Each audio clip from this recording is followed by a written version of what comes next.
I was sitting in my favorite worn-out armchair last Tuesday when my nephew called. He's 24, bright-eyed, and currently drowning in what I call the digital race.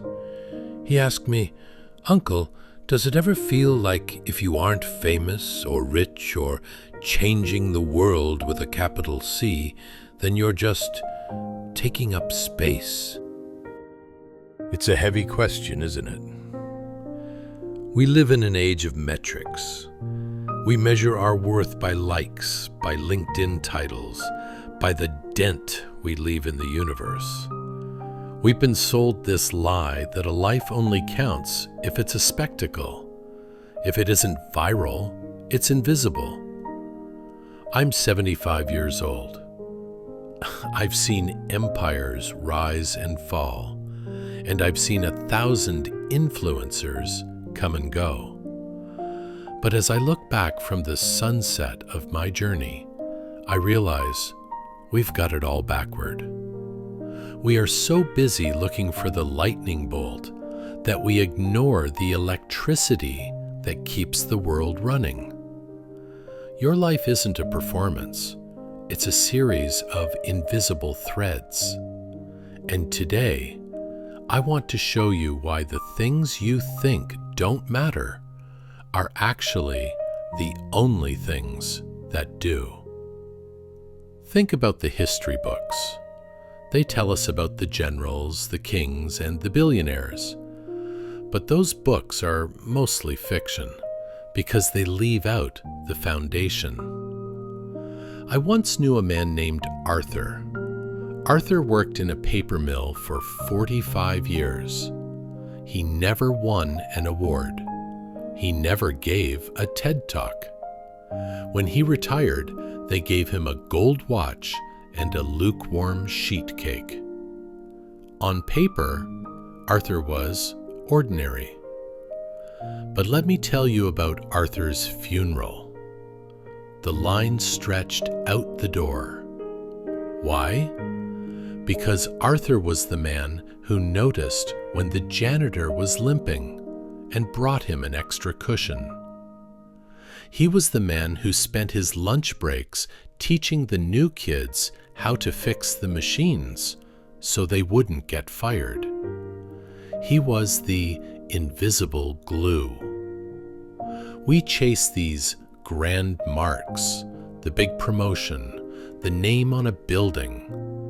But those things are made of stone and paper. They crumble. What Arthur left behind wasn't a monument. It was a legacy of transformed moments. He didn't change the world, but he changed worlds for dozens of people. If you're feeling small today, remember, a foundation is always buried underground. It's never seen, but without it, the whole house falls. There is a concept in physics called the butterfly effect. The idea that a small flap of a wing can cause a storm halfway across the world. Life works the same way. Years ago, I was at my lowest. I had lost my business, my confidence was shot, and I was standing in a grocery store line, counting pennies for a loaf of bread. I was a ghost. The woman behind the register, a stranger I'll never see again, looked at me, not through me, but at me, and said, "That's a very kind tie you're wearing. You look like a man who knows how to handle a storm." That was it. 10 seconds. She probably forgot it by her next break. But for me, I went home and started over. That one sentence was the fuel I needed to keep going. Did she save the world? No, she saved me. We often think we need to do something big to be significant. But significance is found in the micro moment. The way you listen to your spouse when they've had a bad day. The way you hold the door for a stranger. You are constantly dropping pebbles into a pond, and the ripples are reaching shores you will never visit. This exceptionalism we are all fed is a poison. It tells us that being a good father, a loyal friend, or a hardworking employee isn't enough. It tells us we need to be the best. But look at the stars. We only named the brightest ones, the ones that stand out. But it's the billions of unnamed stars that create the Milky Way. It's the collective light that guides the traveler. I've spent a lot of time in hospitals lately, watching people at the end of their lives. Do you know what they talk about? They never mention their salary in 1994. They don't talk about the car they used to drive or how many followers they had. They talk about the time they went fishing with their son. They talk about the way their wife's hand felt in theirs. They talk about the small stuff. The pressure to be exceptional makes us miss the beauty of being human. Being human is messy, quiet, and repetitive. It's chores and coffee and kindness.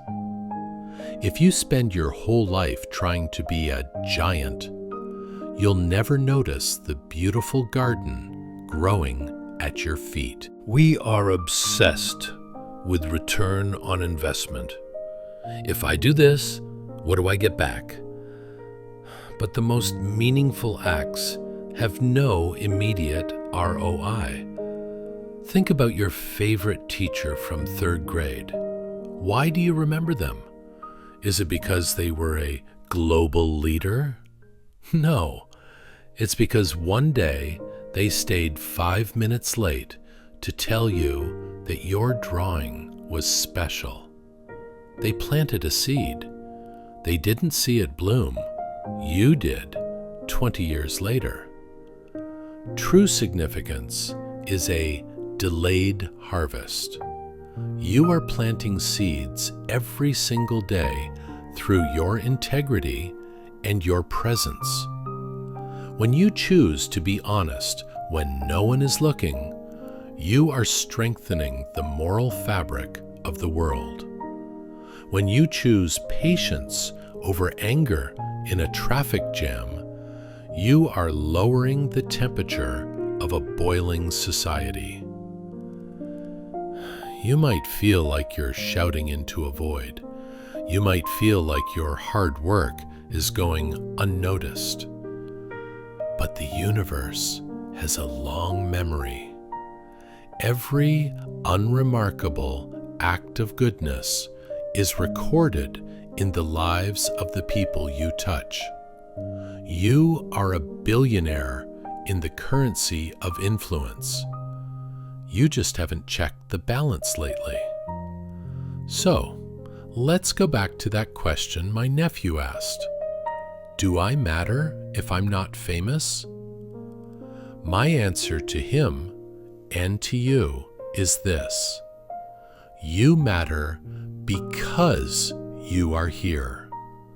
Your importance is not something you earn. It is something you carry. The world doesn't need more icons. It needs more people who are present. It needs more people who return shopping carts, who check on their neighbors, and who do their work with pride. Take a look at the people in your life right now. Your children, your friends, your coworkers. To them, you aren't a metric. You are a world. You are the person who knows their coffee order, the person who remembers their birthday, the person who makes them feel seen. Stop waiting for the big moment to start living a significant life. You are already in it. Every breath is an opportunity to add a thread to the tapestry. When you look in the mirror tonight, don't look for a success. Look for a human being who has the power to make one person's day slightly better. Because at the end of the day, that isn't just something, it's everything.